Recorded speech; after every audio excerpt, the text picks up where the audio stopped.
আসসালামু আলাইকুম রহমতুল্লাহ ওবরাকাত।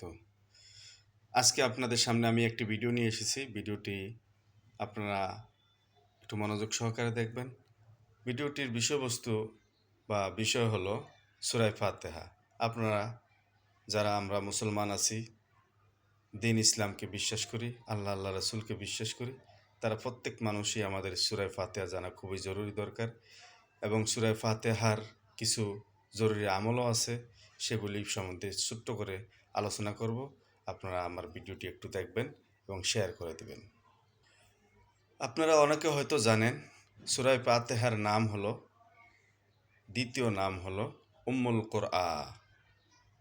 উম্মুল কোরআন অর্থ হইল কোরআনের মা। আরও কিছু নাম আছে, সূরা কানজ বা সূরা শিফা ইত্যাদি ইত্যাদি। সূরা ফাতিহা আমাদের প্রত্যেক নামাজের প্রত্যেক রাকাতে পড়া ফরজ।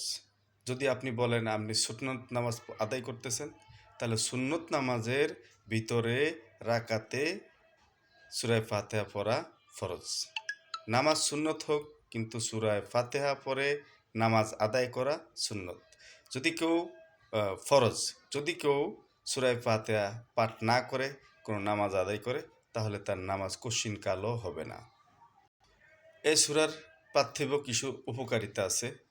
হযরত আনাস রাদিয়াল্লাহু তাআলা আনহু বলেন, রাসূল পাক সাল্লাল্লাহু আলাইহি সাল্লাম বলেছেন, কোনো ব্যক্তি পবিত্র অবস্থায় শুয়ে যদি সূরা ফাতিহা আর সূরা ইখলাস পাঠ করে, তাহলে আল্লাহ রাব্বুল আলামিন মৃত্যু ব্যতীত সমস্ত বিপদ আপদ থেকে তাকে রক্ষা করবেন। আর আমরা অনেকেই সূরা ফাতিহা কোনো রকম পড়তে পারি, শুদ্ধভাবে পড়তে পারি না, অর্থ জানি না। তাই আমি সূরা ফাতিহা সুর নেই আমার, সহি শুদ্ধভাবে একটু উচ্চারণ করে আপনাদেরকে শোনাবো এবং অর্থও আপনাদেরকে বলে দেওয়ার চেষ্টা করব।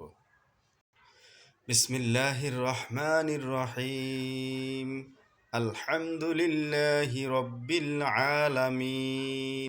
শুরু করছি আল্লাহর নামে, যিনি রহমান ও রহিম। যাবতীয় প্রশংসা আল্লাহ তাআলার জন্য, যিনি বিশ্বজাহানের প্রতিপালক। আর রহমানির রহিম, যিনি অতিশয় করুণাময় এবং অসীম দয়ালু। মালিক ইয়াউমিদ্দিন, যিনি শেষ বিচারের দিবসের মালিক। ইয়্যাকা না'বুদু ওয়া ইয়্যাকা নাস্তাঈন, আমরা শুধু তোমারই ইবাদত করি এবং তোমারই কাছে সাহায্য প্রার্থনা করি। ইহদিনাস সিরাতাল মুস্তাকিম, আমাদেরকে সরল পথ দেখাও। সিরাতাল্লাযীনা আন'আমতা আলাইহিম, সেই সমস্ত লোকের পথে যাদেরকে তুমি নেয়ামত দান করেছ। গায়রিল মাগযুবি আলাইহিম ওয়ালাদ-দাল্লিন, তাদের পথে না যাদের প্রতি তোমার গজব নাজিল হয়েছিল আর যাদেরকে তুমি পথভ্রষ্ট করেছ। আপনারা জানেন, সূরা ফাতিহা অনেক উপকারী দোয়া, যে দোয়াটা দিয়ে অনেক বাচ্চাদের বিভিন্ন রোগ, বিভিন্ন ছোটোখাটো রোগ, যেমন ধরুন রোগের চিকিৎসা করানো হয়। এই জন্য এই সূরাকে সূরা আয়াতে শেফা বা সূরা শিফা দ্বিতীয় নাম বলা হয়। বারাকাল্লাহু লানা ওয়া লাকুম ফিল কোরআনিল আযীম।